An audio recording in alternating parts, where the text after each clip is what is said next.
turabasuhuje mwese. Uyu ni umwanya tugiye kubagezaho amakuru atandukanye muri Repubulika ya Demokarasi ya Kongo. Turababwira ko abasirikare ba RDC b'icyo gihugu nyine bategetswe kukimaramo imyaka 7 yose bakiri ingaragu. Turababwira ko Kabila kandi yashinje leta ya RDC uruhare mu rupfu rwa Lieutenant General Skatenda, bivugwa ko yaguye yari muri gereza ariko nanone ngo yishwe n'uburozi. Ntabwo ari byo gusa, turaza kubabwira ko uwahoze ari guverineri wa Kivu y'Amajyepfo ubu noneho ko nawe yinjiye mu mutwe wa M23. Minisitiri Constantin Mutamba yitabye ubushinjacyaha yitwaje abavoka 20 bose. Muri Tanzania Tanzania yafunze X yahoze ari Twitter kubera ibibazo bigaragaraho bijyanye n'uburyo abantu bashyiraho ibintu bigendanye n'ubusambanyi. Ntabwo ari ibyo gusa, tujyana hariya muri Palestina tubabwira ko ambasaderi wa Palestine yaturitse ararira mu nteko ya Loni, arira nk'uruhinja. Turaza guhita tujya hariya mu Burusiya tubabwire ko Uburusiya rero bugiye kwihorera ku bitero bidaherutse kugabwa na Ukraine. Hanyuma rero Amerika nayo ikaba yashinjwe gufasha Ukraine mu bitero yagabye mu Burusiya. Nandi makuru menshi atandukanye turaza yose tuyave imuzi n'imuzingo. Abasirikare ba RDC bategetswe kukimaramo imyaka 7 bakiri ingaragu. Umuvugizi w'ingabo za RDC Major General Sylvain Ekenge yatangaje ko abasirikare bashya binjira mu gisirikare bagomba kwiyemeza ko bazamara imyaka 7 bakiri ingaragu nta n'umwana bafite. Mu mashusho yasakaye ku mbuga nkoranyambaga humvikanamo guverineri mu rwego rwa gisirikare w'intara ya Ituri Lieutenant General John Ruboya avuga ibibazo by'imyitwarire mibi bituma urugamba bahanganyemo n'umutwe wa M23 ngo barutsindwa. Yavuze ko ingabo ayoboye zugarijwe n'ibibazo by'ingutu birimenyerezwa ry'imishahara yabo, imfubyi n'abapfakazi bazisizwe n'abasirikare baguye ku rugamba ndetse n'ibindi.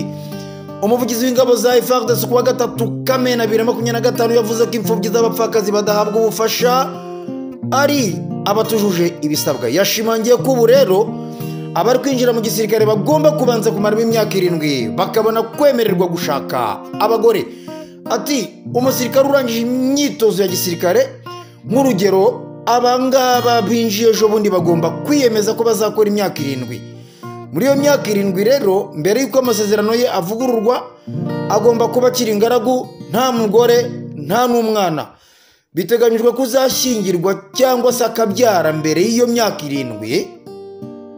Ibyo bizafatwa nko kunyuranya n'amategeko, bityo umuryango we ntacyo uzagenerwa mu gihe yazaba ahuye n'ikibazo cy'ingutu cyangwa se mu gihe yazaba agize gutya agapfa aguye ku rugamba.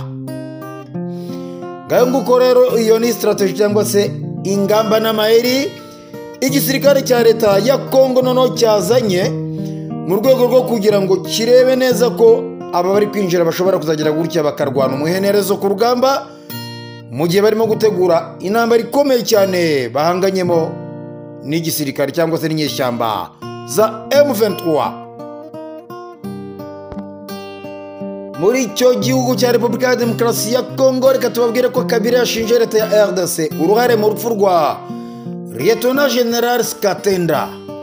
Joseph Kabila wabaye perezida wa Repubulika ya Demokarasi ya Kongo kuva mu mwaka wa 2001 kugera 2019 yashinje ubutegetsi buriho ubu ngubu uruhare mu rupfu rwa Lieutenant General Skatenda Shabani.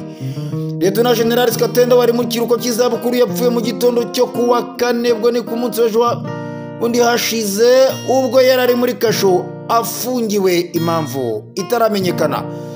Kabila rero uri mu burasirazuba bwa RDC yatangaje ko yashenguwe cyane n'urupfu rwa Skatenda wamubonye avuka akamurera. Ati mpaye icyubahiro urwibutso rw'uyu musirikare mukuru wari uri mu kiruhuko, umuvandimwe mu ngabo za Muzero Randezure Kabila wambonye nkura akamfata ukuboko. Yagaragaje ko Lieutenant General Skatenda ari umwe mu nzira karengane nyinshi z'ubutegetsi bw'igitugu bwa Perezida Felix Tshisekedi ashingiye ku kuba yari amaze igihe kinini afunzwe ataraburanishwa. Ati yatawe muri yombi afungwa kuva mu Gushyingo 2023 nta rubanza kugeza ubwo apfuye azira gufatwa nabi. N'umwe rero mu nzirakarengane nyinshi zahowe kudahuza ibitekerezo n'ubutegetsi bw'igitugu buriho bwa Tshisekedi.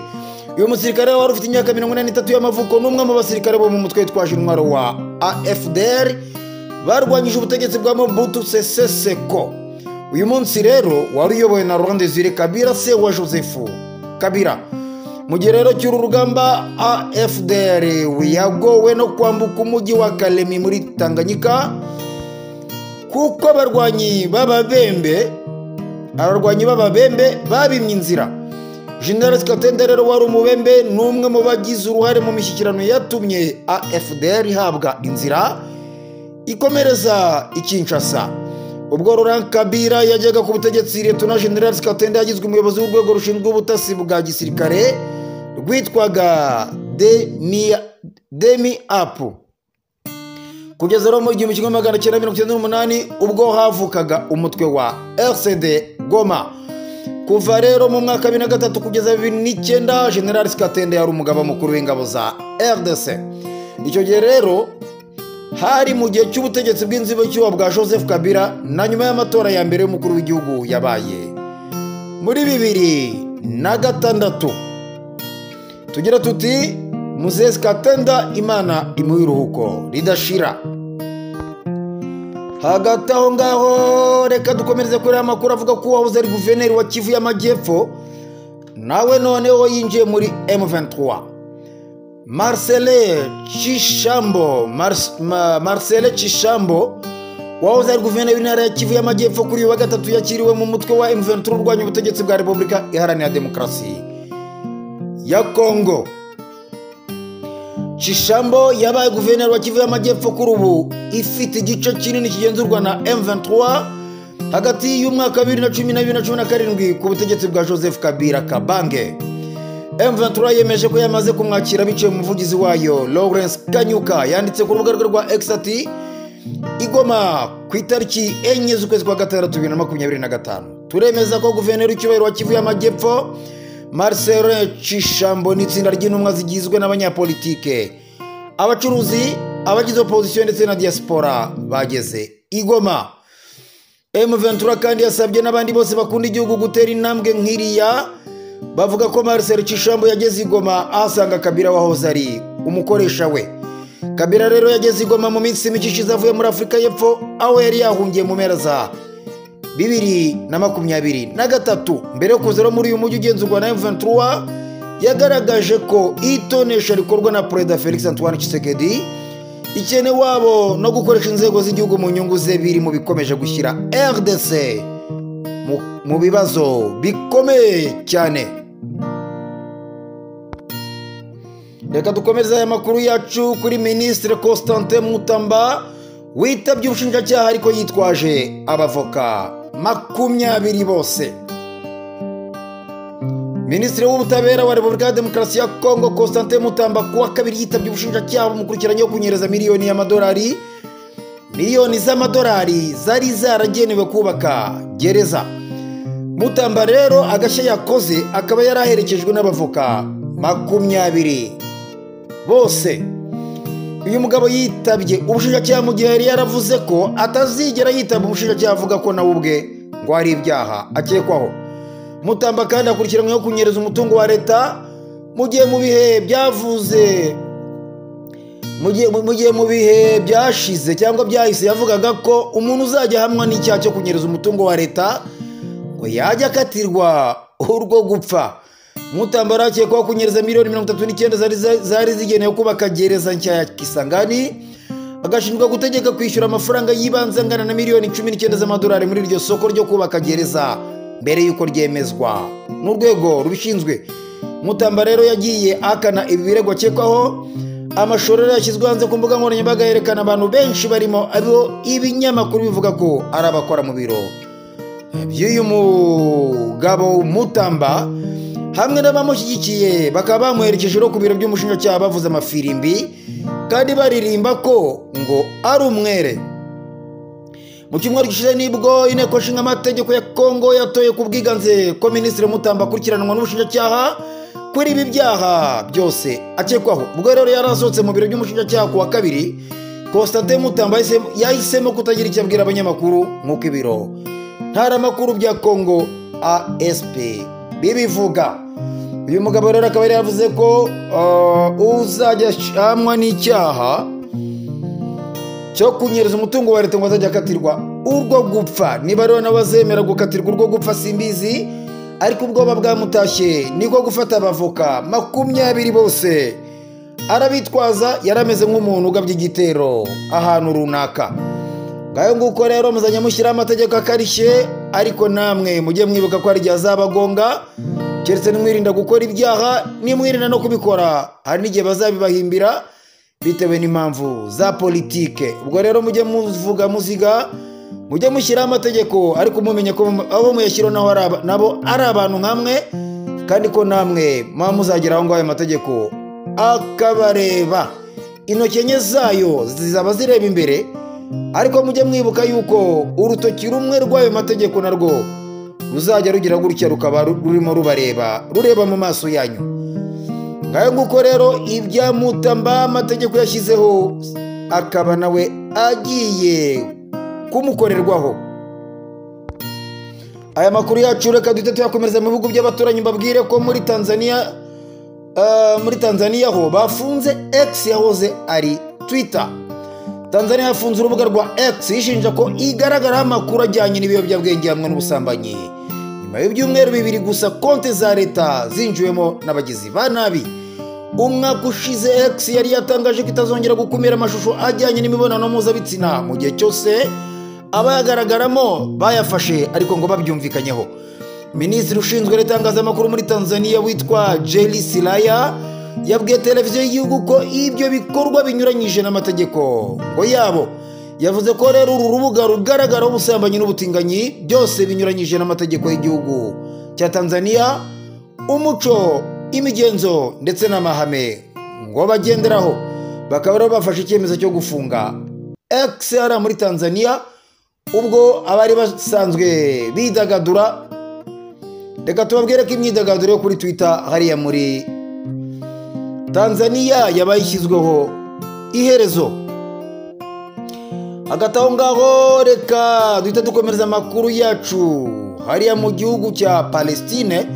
Tubabwire ko ambasaderi wa Palestine yaturitse ararira mu nteko nk'uruhinja, bitangaza benshi. Ambasaderi wa Palestine mu muryango w'abibumbye yafashwe n'ikinigararira ubwo yari ari mu nteko ya Loni, avuga ko ibintu bikomeje kuba bibi hariya muri Gaza. Ambasaderi witwa Riyad Mansour yashinje umuryango mpuzamahanga gutererana abanyepalestine kugeza no ku bana ngo bari kwicwa. Ati mfite abuzukuru nzi icyo abana basobanuye ku miryango yabo, kandi kureba uko abanyapalestine babayeho tukaba tudafite umutima wo kugira icyo dukora birenze ibyo umuntu yakwihanganira. Ubwo rero yavugaga aya magambo yakubitaga ku meza yari yicayeho, ikiniga cyamwishe, amarira yazenze mu maso ye. Yamaganye rero ibitero bigabwa ku baturage b'inzirakarengane yaba abanyepalestine cyangwa se abanyayisiraheli, ariko anenga bikomeye ibyo yise ubusumbane mu buryo isi ibifata. Ati nta na kimwe cyasobanura ibitero ku basivile, turi abantu, dutewe ishema no kuba abanyepalestine, dukwiriye rero gufatwa kimwe nk'abandi bose. Yavuze ko ubuzima abanyepalestine babayemo uyu munsi bwirengagizwa n'isi yose, ko abantu bahita mu byo bareba ariko ngo bakirengagiza abari gukora ibikorwa bibi. Uyu mugabo rero byamurenze agahinda karamwica. Ni umugabo w'umusaza, muramubona kuri iyo foto nabashyiriyeho. Hanyuma atangira gukubita ku meza n'umujinya, uko agenda akubita hasi ku meza agahinda karamufata, atangira kuzenga amarira mu maso kubera agahinda k'iyicwa ry'abana ngo akomeje kugenda abona hariya mu gihugu cya Palestine. Isi rero ikwiriye kubireba ikumva amarira y'uyu musaza, ikagira gutya igatabara abo bana abari mu kaga, bakagira gutya bakitabwaho, abari kurenganywa kandi nabo bakarenganurwa. Bitabaye ibyo n'ubundi isi izakomeza kugenda igana ahabi. Reka duhite tujya muri Leta Zunze Ubumwe za Amerika tubabwire ko Amerika yashinzwe gufasha Ukraine mu bitero yagabye mu Burusiya. Uwahoze ari intasi y'Uburusiya witwa Guillaume Ancel yavuze ko Ukraine itari gushobora kugaba ibitero ku ndege z'intambara z'Uburusiya itaza gufashwa na Leta Zunze Ubumwe za Amerika. Uyu mugabo yavuze ko Ukraine itari gushobora kuyobora drone yakoresheje idafite ububasha bwa Amerika, ngo kuko iyo ifite satellite zifite ubushobozi bwo kuyobora igitero nk'icyo, ndetse ikaba ari nayo ifite abahanga bashobora gukora ako kazi. Ati kiriya gitero cyashobotse gusa kubera ubufasha bwa satellite zifite ubushobozi bukomeye cyane mu bijyanye n'itumanaho, kubera ko abanya-Ukraine badafite ubuhanga nk'ubwo. Niba rero barashoboye kuyobora izo drone batari hafi yazo, ngo byakozwe na Leta Zunze Ubumwe za Amerika. Uyu mugabo rero yongeyeho ko Ukraine itari bukora igitero nk'icyo ngicyo itamenyesheje inzego z'ubutasi za Leta Zunze Ubumwe za Amerika. Perezida Volodymyr Zelensky yavuze ko muri iki gitero cyahawe izina rya Operation Spider's Web cyakozwe n'ubufasha bwa Amerika, ngo cyakozwe nta bufasha na buke bwa Leta Zunze Ubumwe za Amerika, ndetse ko itari nabizi gusa kuri Ancel ibi ntabwo ngo ari ukuri. Agakomeza avuga rero ko Leta Zunze Ubumwe za Amerika zifite mu kuboko mu kugaba igitero gikomeye cyane cyagabwe hariya mu Burusiya kigatwika n'indege z'intambara zirenga 41 zose z'igihugu cy'Uburusiya. Icyakora rero dore nk'ubu ngubu ubwo bimeze gutyo bitangiye kuzamura nanone umwuka utari mwiza hagati y'ibyo bihugu byombi, kuko nk'ubu Uburusiya nyuma y'icyo gitero bwatangaje ko bugiye kwihorera ku bitero biheruka ngo kugabwa na Ukraine. Mu kiganiro kuri telefone, Perezida Vladimir Putin w'Uburusiya yabwiye mugenzi we wa Leta Zunze Ubumwe za Amerika Donald Trump ko azihorera ku bitero bya drone Ukraine iherutse kugaba ku bigo by'ingabo z'Uburusiya zirwanira mu kirere. Ni ibitero byari bikomeye cyane kandi byangije zimwe mu ndege za gisirikare z'ingenzi zikoreshwa n'Uburusiya. Iki gitero kandi cyasebeje ingabo z'Uburusiya cyane, gituma bamwe mu baturage bashyira igitutu ku ngabo z'igihugu cyabo bazishinja kunanirwa kurinda ubusugire bw'igihugu. Icyakora ntabwo Putin yiteguye kureka iby'icyo gitero gutyo gusa, kuko yabwiye Trump ko nawe azihorera uko byagenda kose. Trump rero yanditse ko Perezida Putin yavuze ko akomeje kuvuga ko azihorera ku bitero biherutse kugabwa ku bigo by'ingabo z'Uburusiya zirwanira mu kirere. Aha rero muri iki kiganiro cyamaze isaha 1:15 impande zombi zaganiriye kuri Irani, aho Trump yabwiye Putin ko atazemera na rimwe ko Irani itunga intwaro za kirimbuzi. Irani rero yagiranye ibiganiro na Leta Zunze Ubumwe za Amerika, ariko Trump yavuze ko Irani iri kugenda gake muri ibi biganiro, ngo bigatuma umwanzuro utaboneka vuba. Putin rero yamwemereye ko ashobora kugirana ibiganiro n'uruhande rwa Irani mu rwego rwo kugera ku mwanzuro vuba. Ingingo Trump yashimangiye ati dukeneye kugera ku gisubizo cya nyuma mu gihe gito gishoboka, cyane cyane ko kuri kino kibazo cya Irani ko Trump yari yavuze ko bazagikemura mu buryo bwabo. Ni Irani nikomeza gushaka ngo gukora ibitwaro bya kirimbuzi, yari yavuze ko Leta Zunze Ubumwe za Amerika ishobora kuzagira gutya igahita igabaho ibitero ikagenda ikabisenya byose uko byakabaye.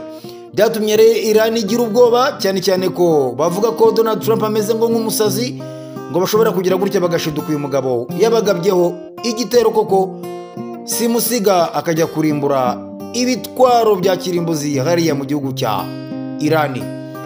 Ngaye gukora amakuru twatubafitiye, mukomeze kugubwa neza, Imana ikomeze ivange mu byanyu. Ngende Emmanuel Nshimiyimana.